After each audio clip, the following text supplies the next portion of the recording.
Hello again, everyone. This is Steve Wagner, Virtual Properties Realty. I'm here to discuss with you the success process for the newer and re-emerging agent. And these are agents that are making less than $135,000 a year, not in that groove where you just know every year after year I'm going to make at least $135,000. If you're one of these people, please listen up. And if you're not, you might want to watch it anyways. You might find it entertaining. So, we're going to go back to this statistic. About 87% of all realtors end up failing in the business and get out within, say, 18 months to 5 years or so. That's the NAR study that was done. And why is this? And I think it's because that real estate agents and owners and trainers and mentors look at the entire business in the wrong way. This has really been puzzling me, watching how people go about their careers. And it's just struck me that a video needs to be made on this because I just really see people going about the wrong way. So I want to provide a very clear path for any agent that I come into contact with, and that's what this is about. So let's get to the reasons why agents are failing 87% of the time. Well, first of all, I think that you have to choose the right company. I've made a video, 18 things you need to consider while investigating a company. So please watch that. It's 30 minutes long, so you'll get plenty of information there. But then also it really comes down to agents just not following the 80-20 rule and the 80-20 principle. The lack of direction, having lack of ongoing focus. These are the reasons why agents fail. And ultimately, they're basically just confused. I think that a lot of companies out there, a lot of training institutes are more self-serving, and they're not really that worried about really helping agents. They're into making money. And I'm into helping people. I've totally invested myself in the Zig Ziglar concept. If you help enough people get what they want, then you ultimately have what you want. So I'm just seeing that people are very confused. They're going about the wrong way. And they're getting what we call paralysis by analysis. And we always have to touch on this thing because this is not just real estate industry problem. This is a society problem. I see it really big time in anything pertaining to fitness. Everybody wants to be in great shape, but being in great shape is so simple. It really comes to eating less calories and burning more calories, moving around more and eating less. Well, real estate is basically, the simplest definition for success is following the 80-20 rule. There is really no secret sauce. There's stuff we need to learn. There is knowledge, but I've known people that have been in the business for 20 years and they still keep looking for that evasive nugget.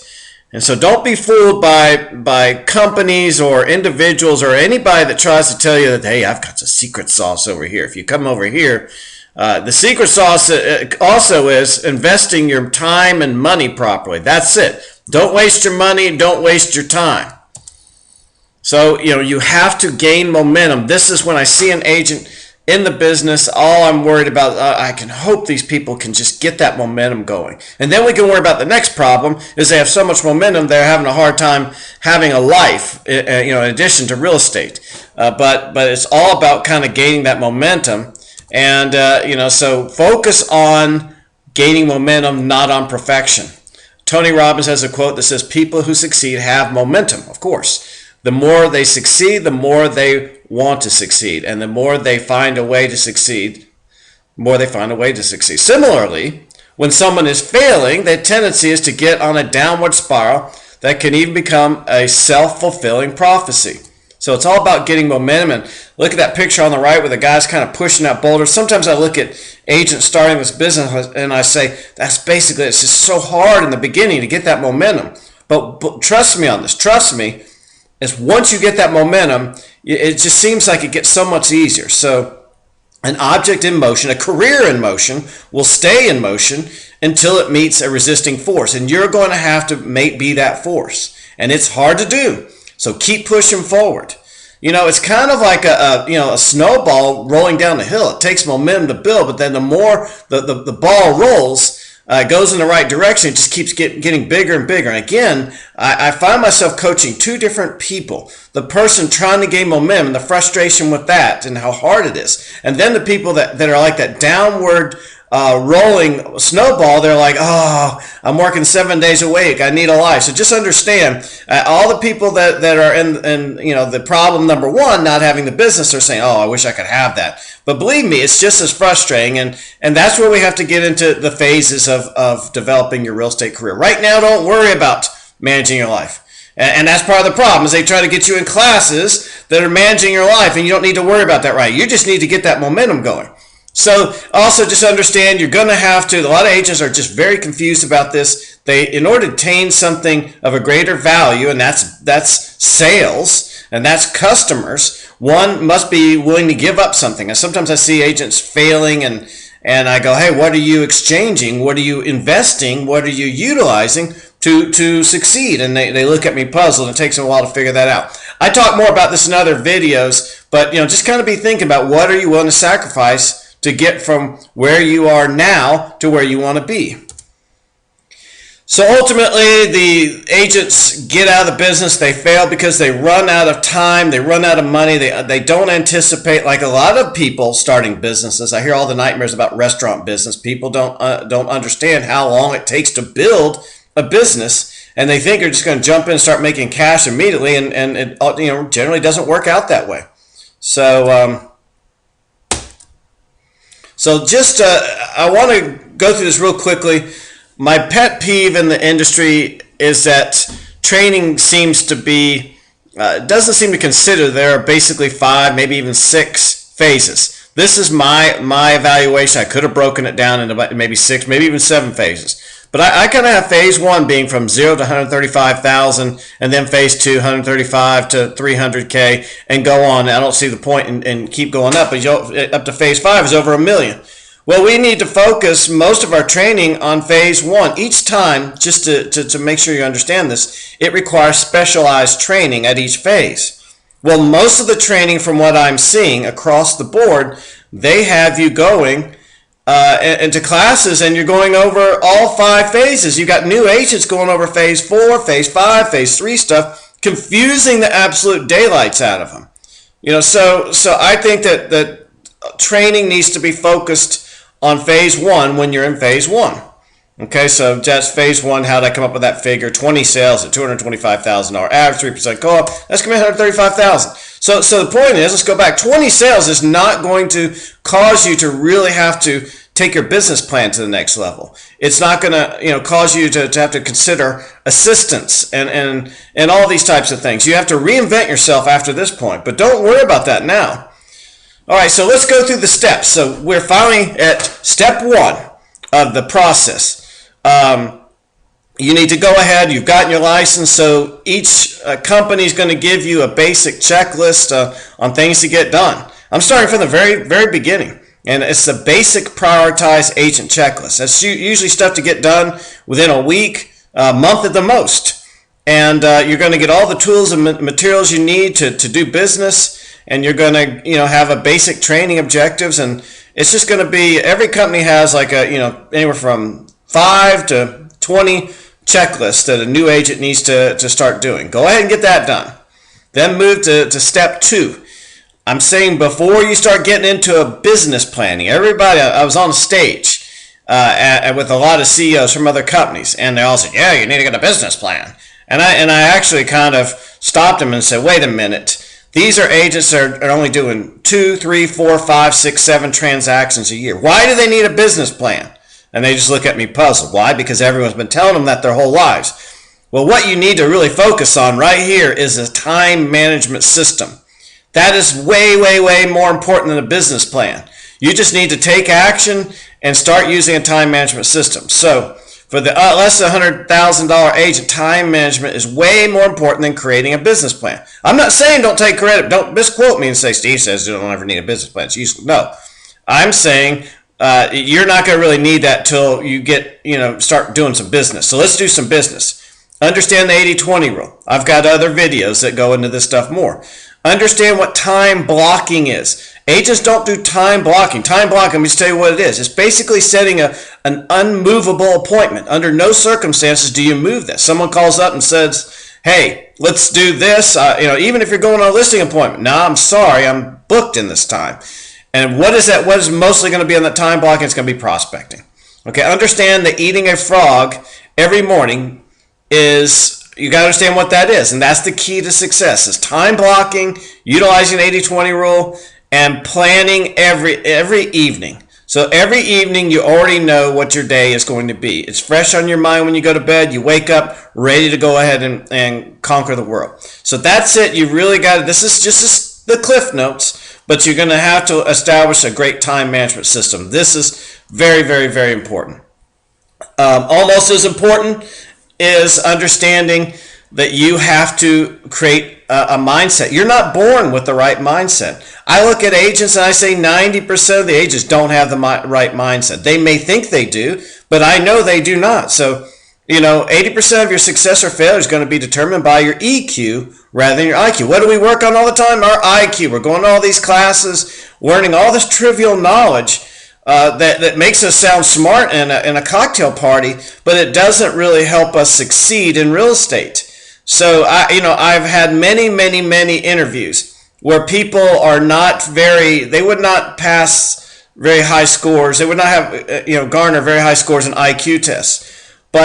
And then another one comes right after it. They're good looking. They got master's degree, but they don't succeed. And so it's been baffling to me over 17 years of hiring people, and all the people I think are going to succeed don't. And all the people I don't think are going to succeed do. And it really comes down to EQ is much more important than IQ. Some people that just really don't have much knowledge just keep making sales. I don't know how they do it. It's very obvious. It is EQ. So you're going to have to establish and maintain a great mindset. I would wake up 30 minutes early. You've already made your to-do list the night before, and you know how you're gonna attack the day. You're gonna eat a frog. You've got time blocking in, but every day work on your EQ, and that is you're working on the paradigms that are inside your mind. See, we have paradigms we're not even aware of in our subconscious mind that are preventing us from succeeding. So in order to overcome this, we have to rewrite this every day and do a little bit of reading and meditating. That's really what it takes. People are going to skip this step. They go, oh yeah, that's nonsense, Steve. No, it is absolutely not nonsense. This is possibly number 2 most important thing in succeeding. So everyone can improve in this area, and it's similar to working out. Got to look at it as working out. See, why would someone think if you could only bench press 150 now, but you want to bench press 300? What makes you think that you could do it without working on it? So everybody has a different EQ level. You need to be working on this like you're working out in the gym. Okay. You also have to understand this and this is part of your EQ lesson right here. You have to get this through your head. Your number 1 job, number 2 job is not working with buyers and working with sellers. That's why that's what they envision. That's why they get into the business. They're envisioning working with buyers, working with sellers. Well, it's like having a PhD, being a great doctor, but never having any patients. It doesn't do anyone any good. You have to find customers. And so you need to understand that this is not your number 2 job, number 3 job. This is your number 1 job, is prospecting. You have to time block that every single day. And even when you get listing appointments and work with buyers, you work those around your prospecting. And prospecting is job 1. Okay? So, if you can't figure out a way to obtain your own business, you'll never achieve high success in the business. At best, you'll be earning 1/2 of what you could earn. I talk about in other videos that you don't want to necessarily rely on leads from other people. It does help from time to time. I'm not saying that it's not good, but you've got to learn to prospect. And so you've got to learn to get your own business, because the going rate, and we don't, for some reason they've drilled in our head, we can't use that term, but it's somewhere between 30 and 50% for a really ready, willing, and able lead. And so if you're taking 50% off the top and now you're on a crummy 64% split, what are you left with? 14%? You're also paying monthly expenses to the company, and you're also paying for your lockbox key and gas and this and that. You're making no money. You're working for free. You got to get through your head that getting business is job 1. If you cannot get business, you're not going to be in this business. Okay, and then everybody right now, just understand this, with good broker support, you're ready right now to work with buyers. You're gonna have to learn a little bit about contracts and so forth, but a good broker is even going to help you with that. So That's where we start to learn the business by working with buyers, and we gain, I think some of the best listing agents are people that have worked with buyers a long time. Sometimes listing agents actually get detached from what buyers are thinking and how to go about it. So start working with buyers immediately. Okay, always get your buyers pre-qualified. Go get you a lockbox immediately from Supra, and just understand mastering the buyer business is an ongoing process. 10, 15 years later, you're still going to be improving. Step 6 is leverage technology. I have a link from our site. It goes like 20 something in a sequential order. What you need to be learning in technology, what's the sequence. I've got links. If somebody is really proactive and really determined, they can learn just by clicking the links. So, technology, the present and future realtors' success will be directly related to the leveraging technology platforms. As we keep moving down the road, you've got to embrace technology, and you've got to use it to get business. You got to use it to satisfy the clients you have and service them properly, and keep yourself organized. But hey, here's a warning though. I see a lot of people just piddling around with technology all the time. And a lot of the technology piddling is outside the 80-20 rule. Most of the 80-20 rule has to do with A, prospecting, B, negotiating contracts, and C, attending closings, and maybe D, attending certain appointments. So review a prioritized sequence checklist that I provided, and I have that online. Step 7, basic biz planning. I'm not going to be on record saying business planning is not important. I think it becomes more important once you've kind of say, knowing that you're going to do at least 12, somewhere between 12 and 24 transactions a year. I think you need to start then really setting up a business plan. It becomes real important at that point. In the beginning, hey, just take action. Do not let business planning divert too much of your focus. Prospect. You will not need much in-depth planning until you approach 20 transactions a year. But in the beginning, make 1, 3, and 5-year goals. I like goals even more than planning. Break the goals down into monthly, weekly, and daily tasks. That's the most important thing right there. And that in itself is a very simple mini business plan. I've seen some of these business plans. I've taken business plan classes, and it was a struggle just to get through the whole course because they waste so much time. And you can tell some professor has created this thing. It is not going to help you succeed, some of these business plans I see out there. Okay, so then we want to start getting into step 8, and that is mastering the seller business. Now, no one really masters it, but some people I see, they look like they've mastered it. They are really great professionals. The seller servicing business takes more preparation and expertise than the buyer business. Consider utilizing a mentor. I recommend newer agents, go ahead and get yourself a mentor. You're probably, most of the programs, about 5 or so transactions, you're giving up a little bit of your commission, but you get, in a lot of cases, these mentors will go to listing appointments for you. They'll help you through the whole process. Brokers help you a little bit. They're just not necessarily geared to help you as much as you're going to want, handhold you as much as you're going to want in this. So, what you're going to need to be good at working with sellers, you're going to need, advanced pricing skills, advanced prospecting skills, next level. You're going to need a next level presentation skills, next level servicing skills, next level marketing skills, next level negotiating skills, etc. And you know what? Don't be totally afraid to fail in this thing. There's no such thing as failing. You only fail when you quit. You only fail when you get knocked down and you don't get back up. One of my favorite sayings is a jiu-jitsu motto. They have a saying that you either win or you learn. And real estate needs to be looked at in the same manner. Step 9, work your plan for learning. Okay, I'm always going to say avoid unnecessary classes in the beginning. This will only create analysis paralysis. Know you are already with good broker support ready to work with buyers. So focus on A, contracts, B, buyer servicing, C, basic tech, and then just follow the checklist. I like that little graph there where the guys, this is a typical class at some of the companies. One of competitors down the road, I believe, kind of focuses on confusing agents, with things they don't need to be learning. And I would work a plan. Don't just go to this class or that class. Know what you're trying to accomplish there.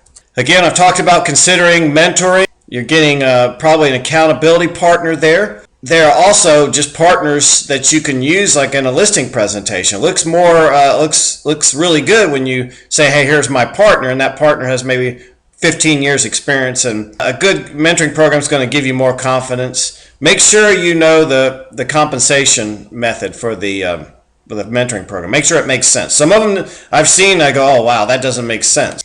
And then once you started to advance and you feel like you're hitting stream, this is when you probably know you're making at least 12 transactions, 10 or 12 transactions a year. You might want to start sliding over into a niche. And we're talking about, what am I talking about a niche? These are second business sources. These are things such as commercial, land, luxury homes, etc. I always say don't quit your day job. Don't become diverted or unfocused. Niches usually require additional monthly and upfront expenses. A lot of people don't realize, hey, I want to get into commercial. Well, it's probably going to require you getting a LoopNet subscription. Most companies have a little bit of access, but they just are not supposed to. LoopNet makes money by getting individual agents to join, and they're very into keeping companies from having one password and giving it to all the agents. And so this is a niche industry, and so it's going to require more upfront expenses and ongoing expenses. Also, training expenses. Step 12 of this process is understand we're in an evolutionary process of learning. It never ends. So once you've got the basics down, start working on getting more advanced training. But always stay focused and prioritize in your learning. And do not learn by whim. Learn by plan. Okay? So let me go over a few more tips before I leave you here. Your job 1 is generating leads, and then job 2 is converting the leads into clients, creating clients through your leads. And then obviously job 3 is satisfying your clients, and that's buyers and sellers. But hey, get leads. That's the number 1 job. Never forget it. And the secret to succeeding in real estate is being a person of value. You're always conveying a value proposition. You have to build value, and you have to have the best value proposition, and you have to be good at conveying. Then obviously you have to execute it. And that is all I have for you today. Thank you so much for tuning in, and good luck with your career.